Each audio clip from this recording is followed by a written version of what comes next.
will establish human settlement on Mars in 2023.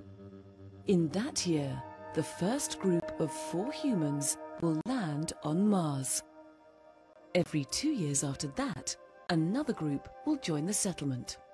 Hardly seems real, but a one-way ticket with no chance of returning.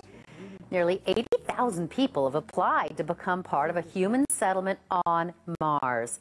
Our next guest is among those applicants, and he knows a thing or two about space. He is also the winner of Season 2 of the Discovery reality show, Canada's Greatest Know-It-All. Andrew Rader joins us from Ottawa. Good morning. Good morning. Okay, so one word, why? I think it's really important for us to go to Mars for a number of reasons. One is the challenge. I mean, we reach our best when we challenge ourselves. I think there's a lot we can learn about Mars and the Earth by going to Mars. I mean, Mars was once a place that may have hosted life. It may still have microbial life, and finding life on Mars would tell us a lot about life in the rest of the universe. It would be an inspiration to all people. I mean, during Apollo, we doubled the number of science graduates. They were highly responsible for the tech revolution in the 1990s. That was a lot of the kids watching Apollo. Sure. So for that, and that challenge, because it's international, I think would really bring us together as a species. It's really interesting, in fact, that this is being organized out of Holland, which is a really small, peaceful country with a history of exploration. So I think that international element is really a key part of it. So of the, I was mentioning 80,000 people have applied, but you have applied. Why do you think you're a good applicant?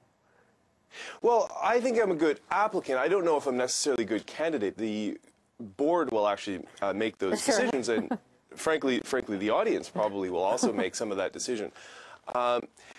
I think that, I mean, I do have a background in the area. I'm really versatile. I like challenge. I work well with others.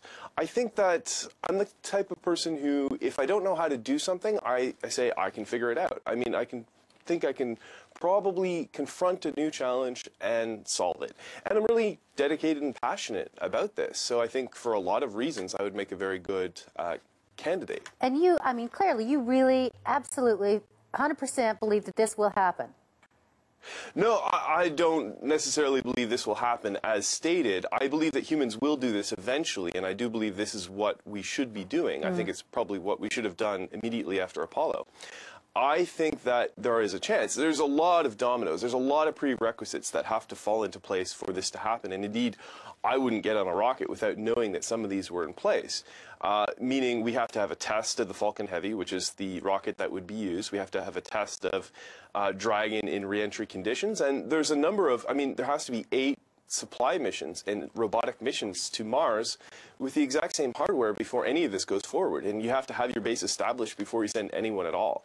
So if all of those conditions are met, and the biggest challenges are met, which is the financial challenge, because Mars One doesn't have the financial resources, and also the social acceptability. If it passes all of those tests, then it could go ahead, but there are a lot of dominoes that have to fall into place. There sure are, and while those dominoes fall into place, we'll have a little bit longer to continue to talk about this over the next few years. But Andrew, pleasure to have you on. Good luck.